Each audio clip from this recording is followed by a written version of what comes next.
গত পর্বে আমরা ইউজারের সার্চের অপশন অ্যাড করেছিলাম ইউজার টেবিলে। ইউজার লিস্টে এপিআই কল করে আমরা সার্চ করেছিলাম অন কি চেঞ্জে, অন মানে কি আপে এখানে ইনপুট ফিল্ডে কোনো কিছু চেঞ্জ করলে আমরা ইউজার লিস্টটাকে সার্চ করতে পারতেছিলাম।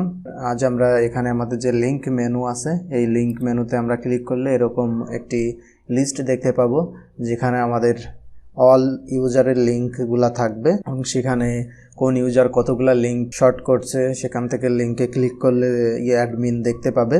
সেই লিঙ্কের লিস্ট আমরা অ্যাড করব। তো সেই লিস্ট অ্যাড করার জন্য আমাদের এখানে একটি মাইগ্রেশন লাগবে, যেহেতু আমাদের লিঙ্ক নামে কোনো ডাটাবেস নাই, কোনো মাইগ্রেশন নাই, কোনো মডেল নাই। আমরা যদি ডাটাবেসটি দেখি এখানে আমাদের এখানে কিন্তু লিঙ্ক নামে কোনো ডাটাবেস নাই, কোনো টেবিল নাই।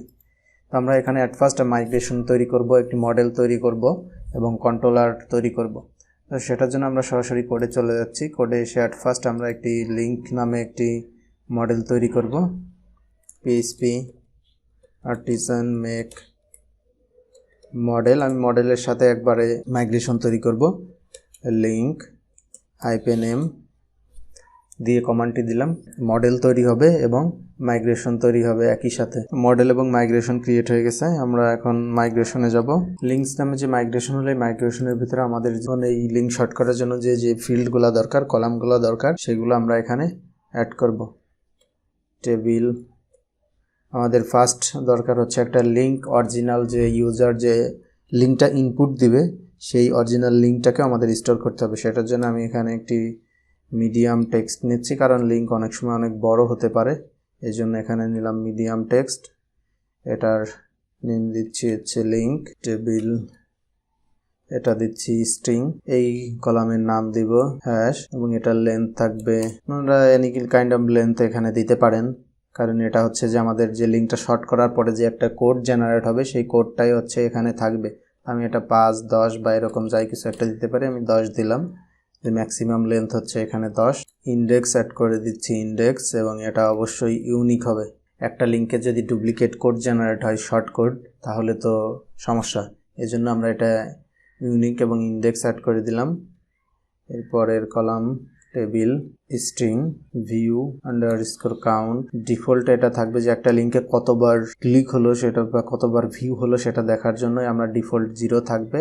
এটা যখন একটা লিঙ্কে ক্লিক হবে তখনই সেটা ইনক্রিমেন্ট হবে। দেন এরপরে এই লিঙ্কটা ডিজেবল যদি করতে চান আপনারা, যে এই লিঙ্কটা আর কাজ করবে না বা অ্যাডমিন এটাকে ডিজেবল করে দিবে, তো আমি এটার জন্য বুলিয়ান দিলাম, বুলিয়ান দিয়ে দিব, কলামের নাম দিব ডিসেবলড, এটা ডিফল্ট থাকবে 0। পরে একটা কলাম অ্যাড করব টেবিল। এটা টাইম স্ট্যাম্প আপনারা দিতে পারেন যে এটা কোন টাইমে সে এই লিঙ্কটা এক্সপায়ার হয়ে যাবে, এরকম একটা লিঙ্ক যদি, এরকম একটা কলাম যদি আপনারা অ্যাড করতে চান সেটা এখানে করতে পারেন। আমি এটা আপাতত দেখাচ্ছি না, জাস্ট আমি এখানে বলে রাখলাম যে এটা এক্সপায়ার হবে কখন। এরকম কিছু আপনারা চাইলে অ্যাড করতে পারেন। মেন আরেকটা কলাম লাগবে, সেটা হচ্ছে ইউজার আইডি, কোন ইউজার এই লিঙ্কটি ক্রিয়েট করতেছে, লগ ইন ইউজার যদি হয়। এজন্য আমি দিচ্ছি আনসাইন্ড বিগ ইন্টিজার। আনসাইন্ড মানে হচ্ছে যে এটা কোনো নেগেটিভ ভ্যালু এখানে আসবে না। ইউজার আন্ডারস্কোর আইডি, এবং এটা নালেবল, যেহেতু গেস্ট ইউজারও লিঙ্ক শর্ট করতে পারবে। তা আমাদের এটা ডান। এখন আমরা মডেলে ফিলেবল বলে দিব, মডেলস লিঙ্ক নামে যে মডেলটি হলো সেই লিঙ্ক নামে মডেলে আমরা এটাকে ফিলেবল করে দিব। প্রোটেক্টেড ফিলেবল এর ভিতরে আমরা দিব যে কলামগুলো আমরা ওখানে অ্যাড করলাম সেই কলামগুলো আমরা এখানে দিয়ে দেব। Link user underscore ID hash, এরপরে ছিল ডিসেবল, এরপরে ছিল আর কি ছিল ভিউ কাউন্ট নামে একটি কলাম ছিল, ভিউ কাউন্ট, এগুলো অ্যাড করে দিলাম। এবং আমরা এখানে ইউজারের সাথে একটি রিলেশন তৈরি করে দিব লিঙ্কের সাথে। তো এখানে আমরা একটি ফাংশন রিলেশন তৈরি করতেছি, পাবলিক ফাংশন ইউজারকে ফাইন্ড করার জন্য আমরা দিচ্ছি return this belongs to user, আমরা ক্লাস দিয়ে দেব ইউজার ক্লাস। আমাদের রিলেশনটা তৈরি করা হয়ে গেল।